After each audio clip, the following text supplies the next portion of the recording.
How's it going, everyone? We're back. Another garden tour. Week 4 of 2020. Yep. We're Still up. 2020. It's still 2020. We can't fast forward this year fast enough, I think. We're up in the front flower garden area, and we have a lot of wildflowers starting to bloom. We have had rain pretty much nonstop for 24 hours. It stopped right now. So a lot of the little petals and things have fallen off, but we still have a few we'd like to show you. The kids are loving it.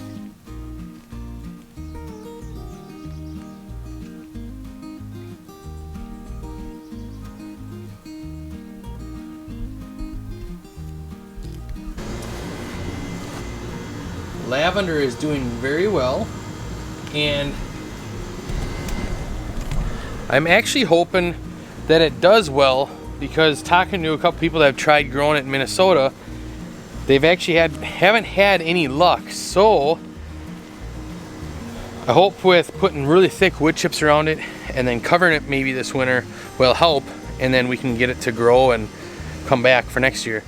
But if it doesn't, I'm definitely gonna look into it, because I think it would look really cool to have the woods over here, that whole line next to the woods in lavender. Help with our state bird, the mosquitoes.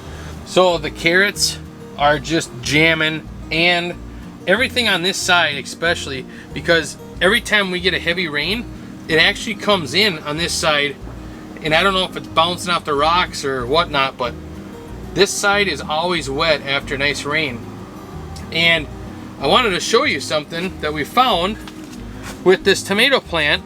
It actually is growing in the shoot. So we're contemplating on cutting off the main one and letting the secondary shoot grow. Let me know what you guys think. Do you think I should cut the main one off? Put in the comments down below. I'm curious on what everyone else was thinking, what you guys would do in this situation. I've never had it happen, so I don't know. Over here we have the celery growing. There's a couple of plants, and then Sarah planted some, and we put a cover over it to keep it moist and hold the moisture in. And then the kohlrabi are just jamming. We actually have been cooking in our breakfast the leaves and the stems from the kohlrabi, and it's actually really good if you fry it up, just so it just gets tender, and it's awesome in the eggs. The kids have been liking it too. And then we put onions in there, and pepper and cayenne pepper. The broccoli and the cauliflower that was going to seed already has some good sized seed pods on it. So now we're just kind of waiting for them to dry out a bit so we can harvest them.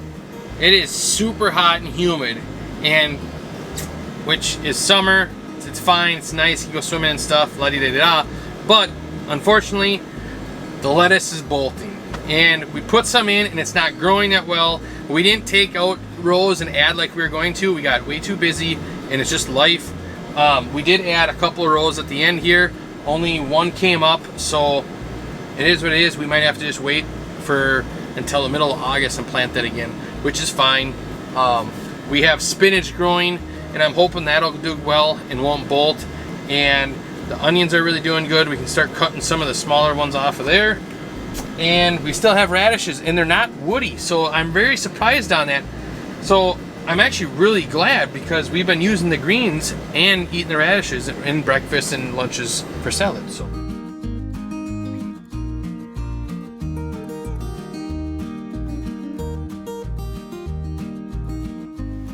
Matt had planted some borage and marigolds in front of the garden, and it is all coming up and looking really big.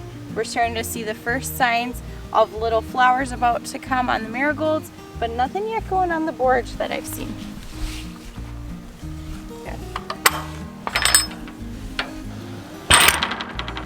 We ate our first couple cucumbers out of the garden this week.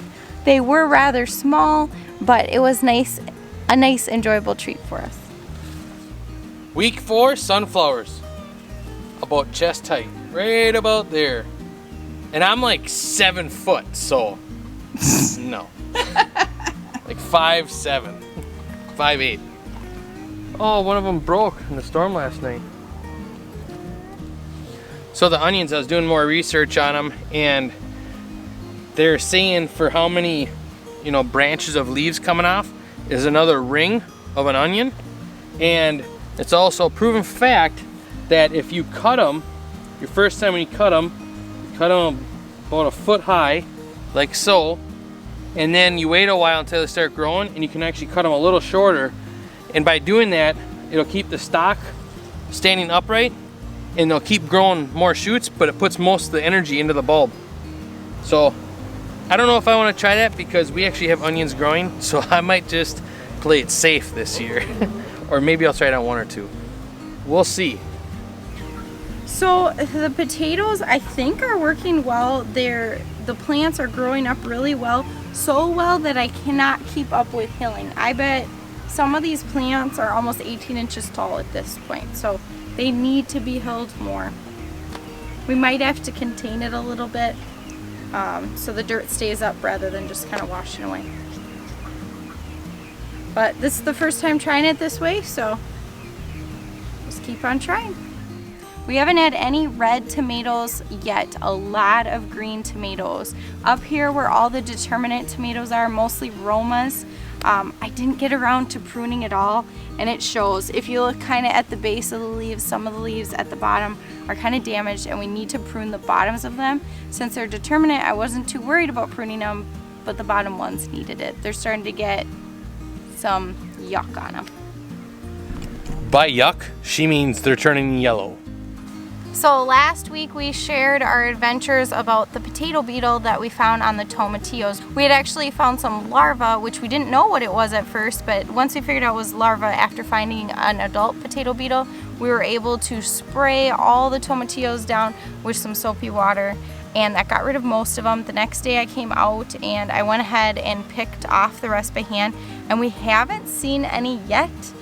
They haven't even affected our potatoes, which is kind of funny. I didn't know they like tomatillos, but this is our first year growing tomatillos, so we weren't really sure what to expect. Our plants are doing really well. There's lots of little tomatillos on them, and I need to do some research because I do not quite know when to harvest these, but I need to get ready, and I'm not sure I grew the right peppers for these, so it'll be kind of a fun adventure to figure out what exactly we're gonna do with them all. But overall, they're looking really healthy. A little bit of bug damage, but nothing like it was. It was taking out whole plants, those darn potato beetles.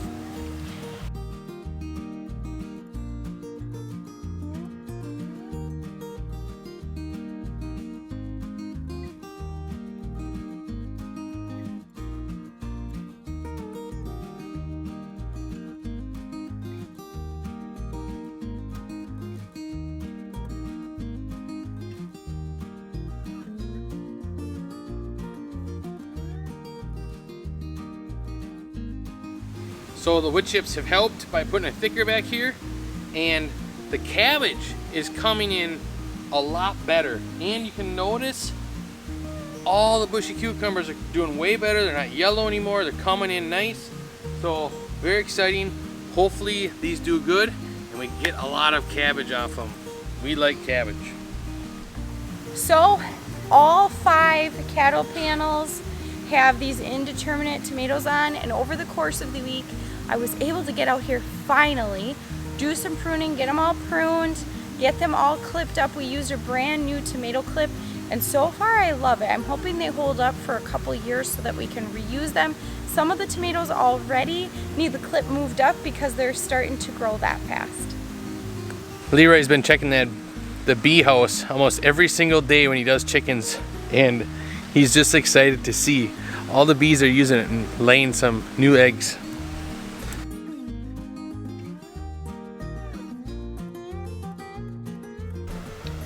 We were hoping for a little better luck with our blueberry plants.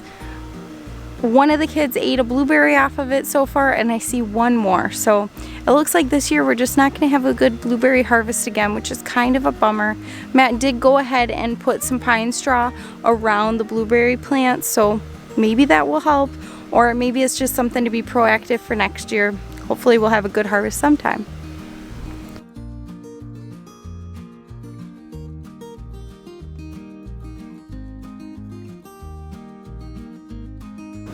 So we have our first ever red raspberries at our house. We have tried to grow tame, if you can call them tame, raspberries 10 years.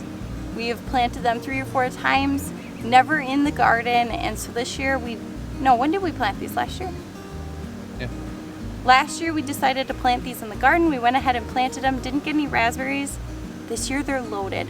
The boys each came out and they had one red raspberry each, and they picked them a little too early. I tried telling them they weren't quite ready yet, but they just had to have them. But now they're loaded, so Matt and I are gonna have our first red raspberries today.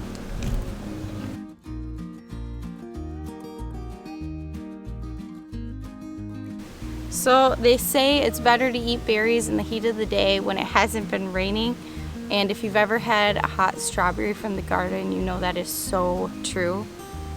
I like my berries cold. So good. You have to try it to believe it. But time to try these raspberries. You don't like them? I like strawberries better. They're good. They're good. It was juicy. Good. You could tell it's been raining a long time. It was just really juicy, watery, but not a ton of flavor. Yep. So heat of the day, we'll try some nice hot ones. I bet you like those better. Not for me. But there's definitely a lot of them. There's gonna be a lot for tomorrow. The kids are gonna be really happy. Oh yeah, look at this. We're finding more and more as we dig through that plant, which is pretty cool because we want to make jams, and that's the whole point of doing the raspberries and strawberries, is to make the jams and also eat some fruit. But the kids really enjoy it. We're hoping the blueberries come through next year, and I think we have decided we're gonna buy some more blueberries for next year to plant. And I also got organic fertilizer, plus we put a bunch of pine needles down, so we'll see if that helps. Now that is a red raspberry. I almost said strawberry. That one's gonna be good. Yeah, that was way better than the last one. Way more flavor. I remember when I was little, we'd always pick them when they're super, super red, where almost when you grab them, they almost explode in your hands. And to me, that had the most flavor. Let's go check on Sarah.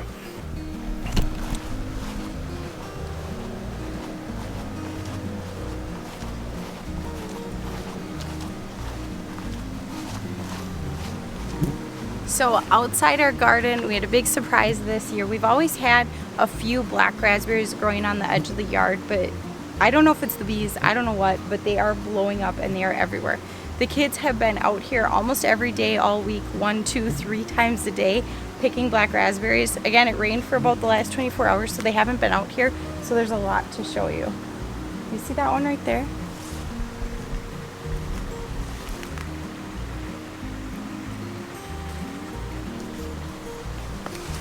If you're not familiar with these, you pick them when they are more of like a blackish purple.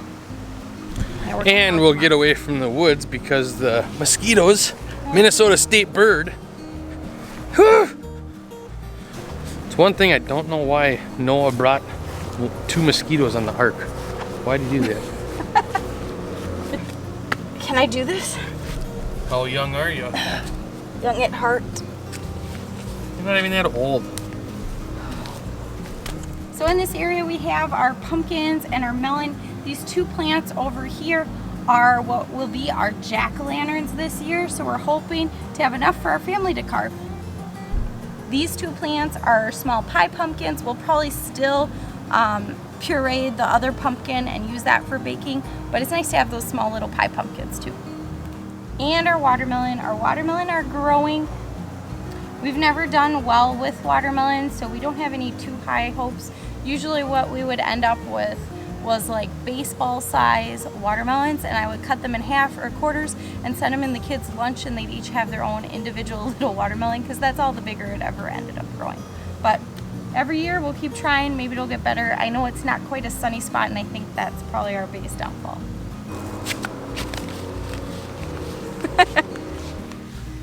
All right, you guys, so if you like the content, you know what to do. Click that thumbs up. Don't forget to subscribe. And glad you got to see us again. Bye. Bye.